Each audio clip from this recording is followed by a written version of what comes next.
Yes, welcome back everybody. Selamat datang kembali semua di Crypto Daily Indonesia. Today, di akhir pekan, di hari Sabtu ini, teman-teman, ya kembali saya akan membuat lagi video updatean terbaru kejadian durang kripto. Karena di beberapa hari terakhir, kalau kita pantau candlestick secara time frame satu harian, hampir satu minggu itu candlenya berturut-turut mengalami bearish, tetapi di hari ini memang bearish juga sementara berlangsung ya. Tetapi kalau saya melihat ya, sebentar saya akan cek dan saya sudah melihat tadi bahwa bearishnya candlenya itu semakin kecil. Artinya apa? Orang-orang yang keluar semakin sedikit. Itu sinyal bahwa kembali akan bullish lagi ya teman-teman. Kita akan bahas itu sebentar. Sebelumnya kita akan melihat dulu perkembangan terbaru global market cap ya. Hari ini saya akan membahas beberapa informasi lagi tentang kehebohan kripto di Hong Kong ya. Kemudian juga peretasan terjadi, kembali diretas lagi, artinya peretasan terjadi tahun 2022 lalu ya. Kemudian berhasil dana yang diretas itu diambil kembali teman-temannya, sebagian besar berhasil diambil walaupun ada sebagian dana yang tidak dapat mereka ambil. Kemudian informasi terbaru juga tentang Bitcoin miner ya, penambang Bitcoin. Nah seperti itu, kita akan update dulu pembaruan terbaru lagi dari global market cap. Nah saat ini global market cap kembali mengalami terkoreksi. Koreksinya sampai dengan minus 3% ya, masih di atas 1,11 triliun US. Kemudian untuk Bitcoin ya kita memantau duduk di harga 23.100-an US ya, dalam 24 jam terakhir koreksi 3% lebih. Kemudian Ethereum di 1.604 dolar ya, koreksi juga 2,9%, BNB 3,1%, BRIS ya, XRP 2,6%, Cardano 4,0% ya, 4,0%.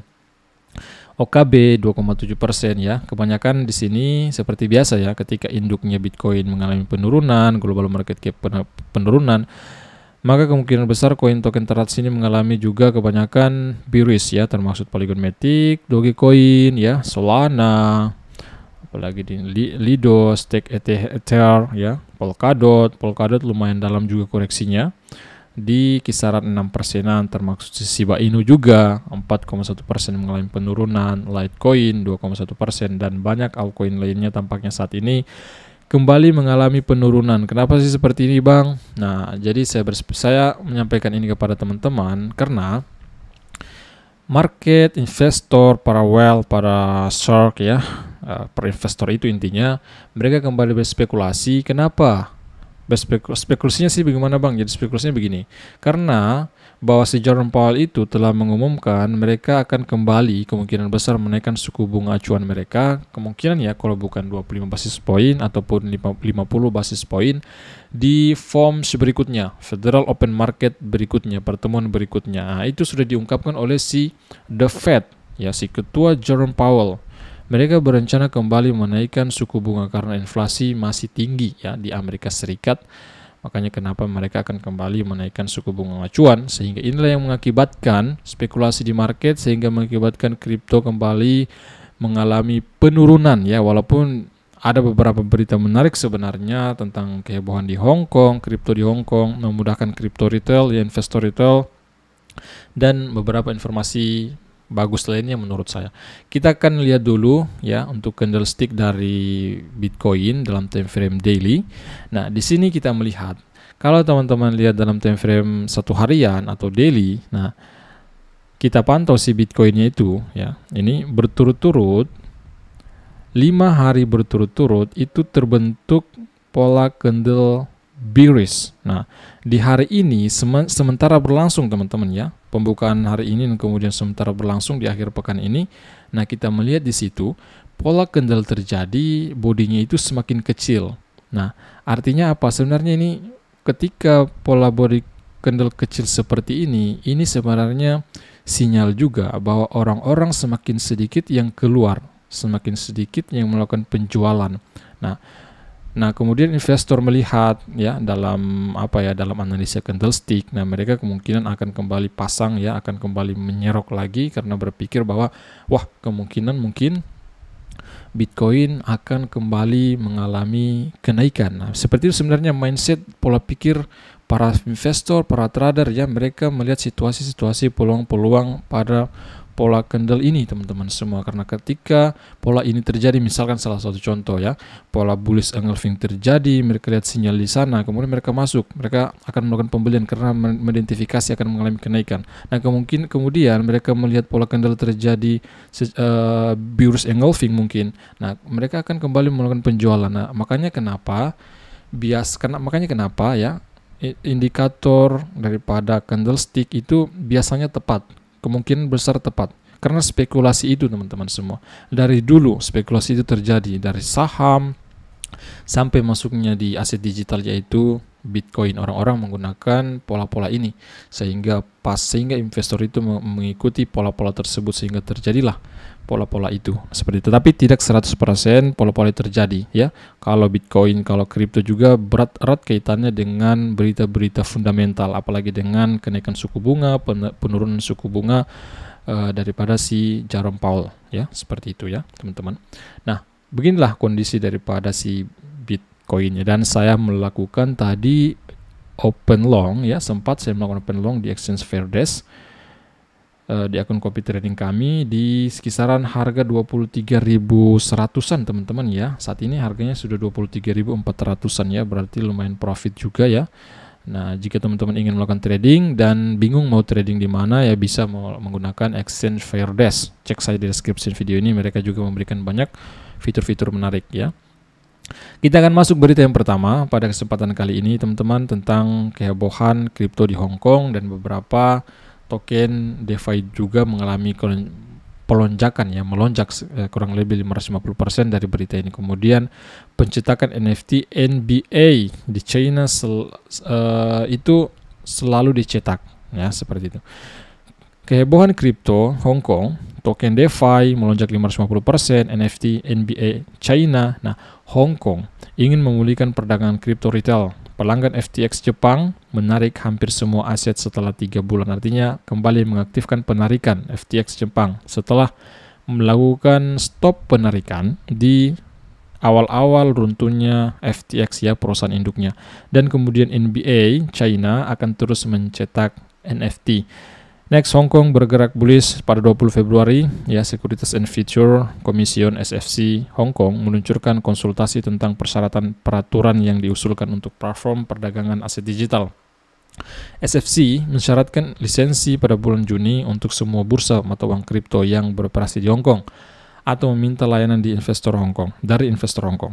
Selain itu, SFC mengatakan akan mencari umpan balik tentang apakah operator platform berlisensi harus diizinkan untuk memberikan layanan kepada investor retail, dan tindakan apa yang harus diterapkan untuk memastikan kesesuaian dan penyertaan token saat menjalin hubungan bisnis dengan pelanggan. Nah, seperti itu ya. Kemudian si Brian Armstrong, CEO dari Coinbase, mengatakan bahwa Amerika beresiko kehilangan statusnya sebagai pusat keuangan jangka panjang tanpa peraturan yang jelas tentang kripto. Ya, memang Amerika belum ada kejelasan tentang peraturan kripto. Buktinya apa? SEC tiba-tiba melakukan tuduhan terhadap Kraken, ya, terhadap Paxos, stablecoin BUSD yang dituju. Kemudian beberapa proyek lainnya. Makanya si Brian Armstrong mengatakan seperti ini ya, Amerika Serikat itu berisiko kehilangan statusnya sebagai pusat keuangan jangka panjang. Next, dan lingkungan yang tidak bersahabat dari regulator. Kongres harus segera bertindak untuk meloloskan undang-undang yang jelas. Kripto terbuka untuk semua orang di dunia.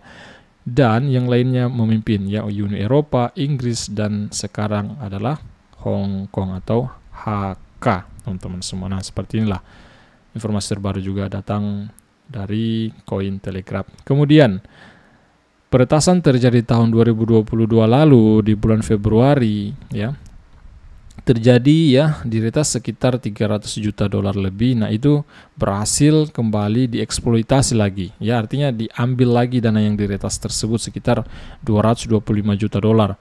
Ya, ini hasil kerjasama dengan pemerintah dan juga dua perusahaan kripto ini, yaitu Jump Crypto dan juga Oasis Apps. Ya, ini merupakan salah satu proyek DeFi ya, desentralisasi.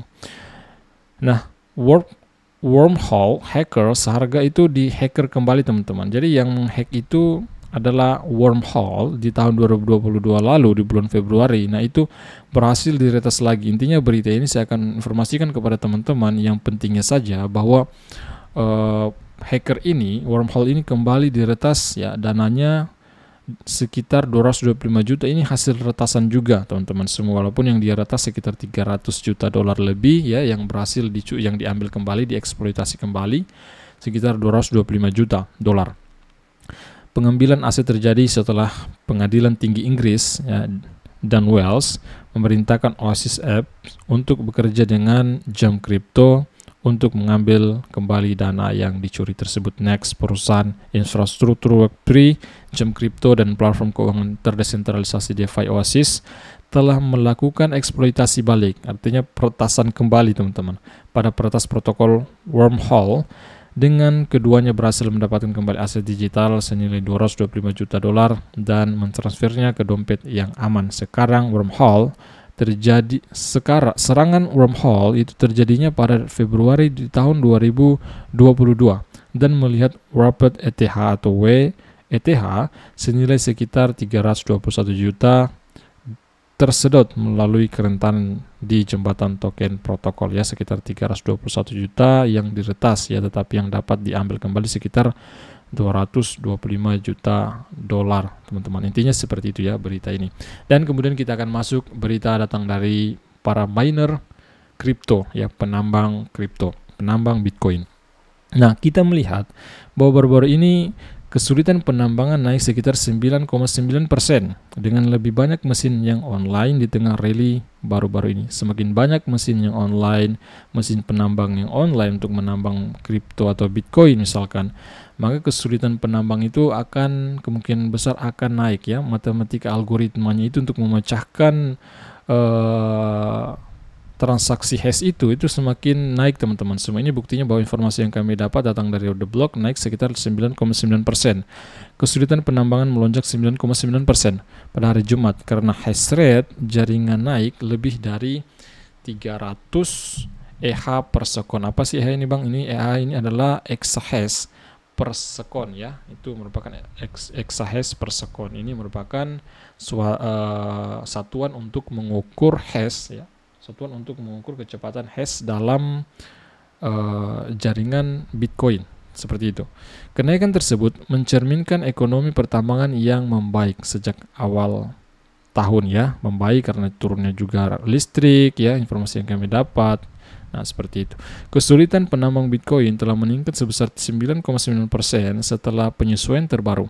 Menurut pembaruan yang diposting pada hari Jumat di btc.com, lebih banyak mesin telah online.